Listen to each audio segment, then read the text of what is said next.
ಒಬ್ಬ ಮನುಷ್ಯ ಒಬ್ಬ ಜ್ಯೋತಿಷ್ಯಗಾರನ ಕಡೆ ಹೋಗಿ, ಜ್ಯೋತಿಷ್ಯಗಾರ ನನ್ನ ಭವಿಷ್ಯವನ್ನು ಹೇಳ್ರಿ ಅಂದಂತ. ಯಾವಾಗ ಜ್ಯೋತಿಷ್ಯಗಾರ ನನ್ನ ಭವಿಷ್ಯವನ್ನು ಹೇಳ್ರಿ ಅಂದಾಗ ಆ ಪೂಜ್ಯರು ಹೇಳಿದ್ರಂತ, ನೋಡಪ್ಪ, ಇನ್ನು ಕೇವಲ 12 ದಿನ ನೀ ಬದುಕ್ತೀಯ ಅಂದ್ರವ್ರು.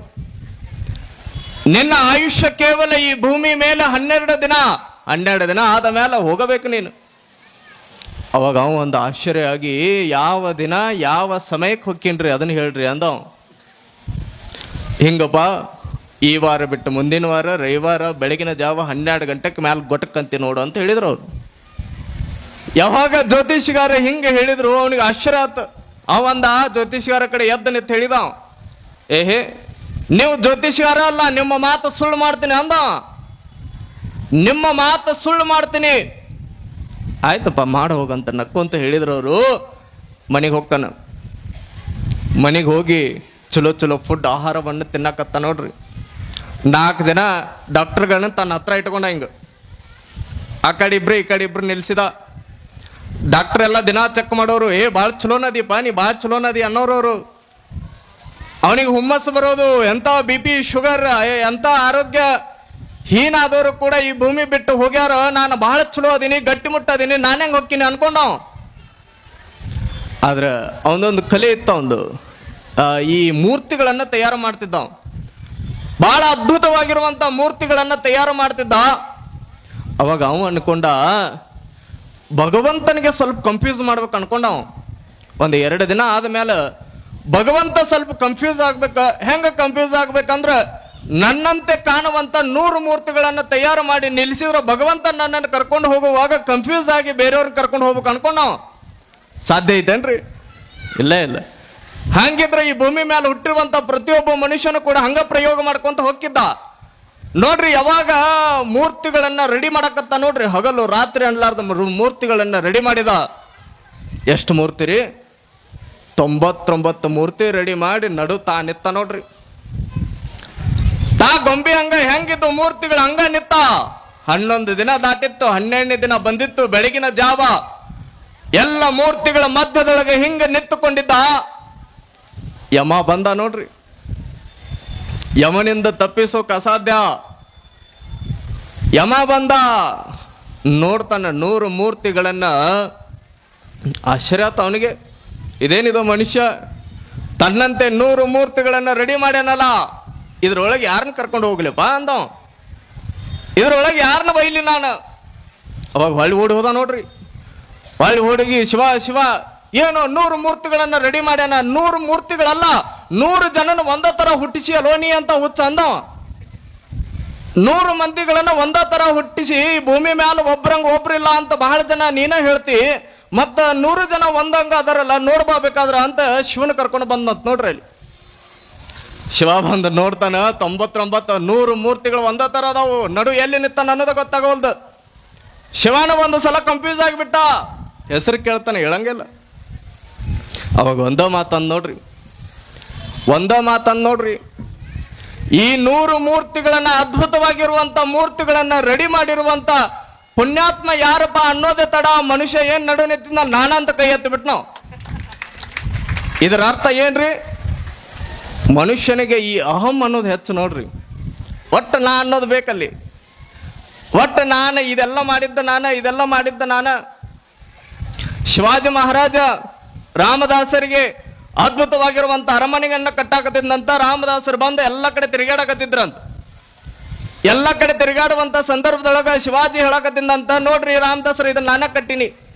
ಇವರೆಲ್ಲ ಇಷ್ಟು ಜನ 400 ಆಳುಗಳದಾರ, ಇಷ್ಟು ಜನ ಕೆಲಸ ಮಾಡೋರು ಅದಾರ, ಇವ್ರಿಗೆ ಊಟ ನಾನ ಕೊಡ್ತೀನಿ, ಇದೆಲ್ಲ ಅದ್ಭುತವಾಗಿರುವಂತ ಡಿಸೈನ್ ನಾನ ಮಾಡಿಸಿ ನೋಡ್ರಿ ಅಂತ ಹಿಂಗೆ ಹೇಳ್ಕೊಂತ ಹೋಗುವಂತ ಸಂದರ್ಭದೊಳಗ ರಾಮದಾಸರು ಒಂದು ಕಲ್ಲು ತೆಗಿತಾರಂತ. ಅಲ್ಲೇ ಒಂದು ಬಂಡೆ ಕಲ್ಲು ಬಿದ್ದಿತ್ತು, ಅದನ್ನ ತೆಗೆದು ಹಿಂಗೆ ಒಗಿತಾರಂತ. ಅದ್ರ ಕೆಳಗೆ ಒಂದು ಕಪ್ಪಿ ವಾಸ ಮಾಡಕತ್ತಿತ್ತು. ಅವಾಗ ರಾಮದಾಸರು ಕೇಳಿದ್ರಂತ, ಇದ್ರ ಕೆಳಗೆ ಇದೇನು ಕಪ್ಪಿ ಜೀವನ ಮಾಡಕತ್ತಲ್ಲಪ್ಪ, ಒಂದು ಪೊಟ್ರಿ ಒಳಗೆ ಒಂದು ಈ ಗಿಡದ ಚಿಪ್ ಇರ್ತಾವಲ್ಲ, ಆ ಚಿಪ್ ಒಳಗೆ ಕಪ್ಪಿ ವಾಸ ಮಾಡಕತ್ತಲ್ಲ, ಅದಕ್ಕೆ ಅನ್ನ ನೀರು ನೀನ ಹಾಕಿರ್ಬೇಕಲ್ಲ ಅಂದ್ರ ಅವ್ರು. ಅವಾಗ ಸರ್ರ ಅಂತ ಇಳಿತ್ ನೋಡ್ರಿ ಅಹಂ. ಮನುಷ್ಯ ನೋಡ್ರಿ ಎಷ್ಟು ಅಹಂ ಅಂದ್ರ, ನನ್ನಂಗೆ ಯಾರು ಇಲ್ಲ, ನಾನ ಹೆಚ್ಚು ಅನ್ನೋದು ಬಹಳ ಅಹಂ ಒಳಗೆ ಮೆರೆದಾಡಕತ್ತಿರ್ತಾನ. ಆದ್ರೆ ಒಂದು ಮಾತು ಲಕ್ಷದೊಳಗೆ ಇಟ್ಕೊಳ್ರಿ, ದೀಪ ಉರಿಯುವಂತ ಸಂದರ್ಭದೊಳಗ ಕೊನೆಗೆ ಆರುವಂತ ಸಂದರ್ಭದೊಳಗ ಬಹಳ ಹತ್ತಿ ಉರಿದ ಆರ್ತದ. ಮನುಷ್ಯನು ಕೂಡ ಅಹಂ ಏನು ಬಂದಿರ್ತದಲ್ಲ, ನನ್ನಂಗೆ ಯಾರಿಲ್ಲ ಅಂತ.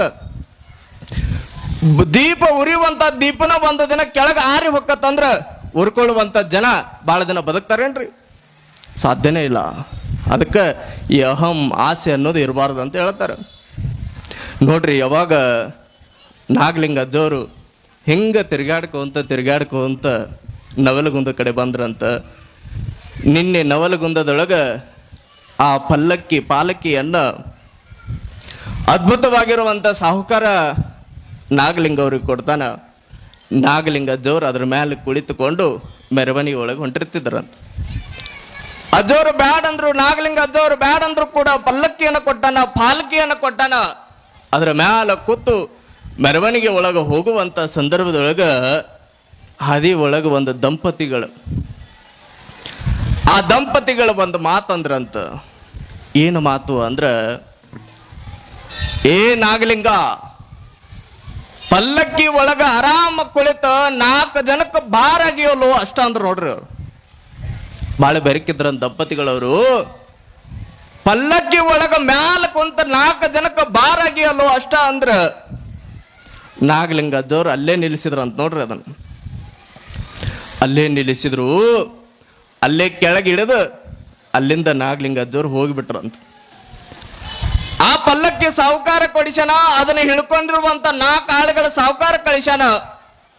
ಆದ್ರ ಸಾಹುಕಾರಗ ಎಲ್ಲಿ ಆಳುಗಳಿಗೆ ಬಡಿತಾನ ಅಂತ ಚಿಂತೆ ಹತ್ತಿತ್ತು ಇವರಿಗೆ. ಆದ್ರೆ ನಾಗಲಿಂಗ ಅಜ್ಜವ್ರು ಅಲ್ಲಿಂದ ಇಳಿದು ಹೋಗ್ಬಿಟ್ಟಿದ್ರಂತ. ಯಾವಾಗ ಹೋದ್ರು ಆಶ್ಚರ್ಯ ಹೇಳ್ತೀನಿ ನಿಮಗೆ, ಒಬ್ಬ ಮಹಾತ್ಮನ ಮನನೊಂದಾಗ ಏನೆಲ್ಲ ಆಗ್ತಾವ ವಿಚಾರಗಳು ಅನ್ನೋದಕ್ಕೆ, ಯಾವಾಗ ಮಹಾಂತ ಯೋಗಿ ಆಗಿರುವಂತ ಅಜಾತ ನಾಗಲಿಂಗ ಅಜ್ಜೋರು ಅಲ್ಲಿಂದ ಕೆಳಗಿಳಿದ ಹೋಗ್ತಾರ. ಯಾವ ಮನೆ ಒಳಗ ಅಂದಿದ್ಲಲ್ಲ ತಾಯಿ, ಆ ಮನೆ ಒಳಗ 5 ಜನ ಮಕ್ಕಳಂತ. ಆ ಮನೆ ಒಳಗ 5 ಜನ ಮಕ್ಕಳು. ಅಂದ ದಿನ ರಾತ್ರಿನ ಒಬ್ಬ ಮಗ ತೀರಿಕೊಂಡು ಬಿಡ್ತಾನ. ಯಾವಾಗ ಒಬ್ಬ ಮಗ ತೀರಿಕೊಂಡ, ಅದನ್ನ ಮಣ್ಣು ಮಾಡಿ ಹೊಳ್ಳಿ ಬರಂದ ಆರಾಮ ಇರುವ ಹೊತ್ತಿಗಿನ ಬೆಳಗಿನ ಜಾವ ಮತ್ತೊಂದು ಮಗ ತೀರಿಕೊಂಡು ಬಿಡ್ತದ. ನಾಗಲಿಂಗ ಅಜ್ಜೋರು ಶಾಪ ಹೆಂಗಿತ್ತು ನೋಡ್ರಿ, ಕಣ್ಣೀರು ಕೂಡ ಆರೋದಕ್ಕೆ ಬಿಡೋದಿಲ್ಲ ನಾಗಲಿಂಗ ಅಜ್ಜೋರು. 2 ಹೆಣಗಳ ಹೋದು ಮತ್ತ ಸಾಯಂಕಾಲ ಬಂದು ಸ್ವಲ್ಪ ನೋಡು ಹೊತ್ತಿಗಿನ ಮತ್ತೊಬ್ಬ ಹೋಗೇ ಬಿಟ್ಟ. 3 ಜನ ಅಷ್ಟೇ ಅಲ್ಲ, 4 ಜನ ಮಕ್ಕಳು ಹೋದ್ರು. ಅವಾಗ ತಾಯಿಗೆ ಅರಿವಾಗ್ತದ, ನಾಗಲಿಂಗ ಅಜ್ಜೋರಿಗೆ ನಾನು ಒಂದು ಮಾತಂದಿದ್ದೆ, ಆ ಮಾತು ನಾಗಲಿಂಗ ಅಜ್ಜೋರಿಗೆ ತಾಕಿ ಆ ಮಾತಿನಿಂದ ನನಗೆ ಶಾಪ ಒಳಗಾಗಿನಿ, ಅದರಿಂದ ಮುಕ್ತಳಾಗಬೇಕು ಅಂತ ತಿಳ್ಕೊಂಡು ನಾಗಲಿಂಗ ಅಜ್ಜೋರ್ನ ಹುಡುಕಾಕತ್ಲಂತ. ನೋಡ್ರಿ, ಗುರುವಿನ ಶಾಪ ಬಹಳ ಕೆಟ್ಟ ಇದು. ನೇಪಾಳದ ಮಹಾರಾಜ ಗೊತ್ತಿರಬಹುದು ನಿಮಗೆ. ಒಬ್ಬ ಗುರು ಅಡವಿ ಒಳಗೆ ಹೋಗುವಂತ ಸಂದರ್ಭದೊಳಗ, ನೇಪಾಳದ ರಾಜ ಕುದುರೆ ಮೇಲೆ ಹೋಗುವಂತ ಸಂದರ್ಭದೊಳಗ ಆ ರಾಜನ ಜೊತೆಗೆ ಆ ಸನ್ಯಾಸಿ ಸಂತನ ಜೊತೆಗೆ ಒಂದಿಷ್ಟು ಹೀನಾಯವಾಗಿ ಮಾತನಾಡಿ ಆ ಗಡಿಗೆ ಒಳಗಿರುವಂತ ಮೊಸರು, ಯಾವಾಗ ಆ ಮೊಸರನ್ನ ಹಿಂಗ ಚೆಲ್ಲಿ ಆ ಮಹಾತ್ಮನ 10 ಬೆರಳುಗಳಿಗೆ ಯಾವಾಗ ತಾಕ್ತದ, ಗುರು ಶಾಪ ಕೊಟ್ಟನಂತ.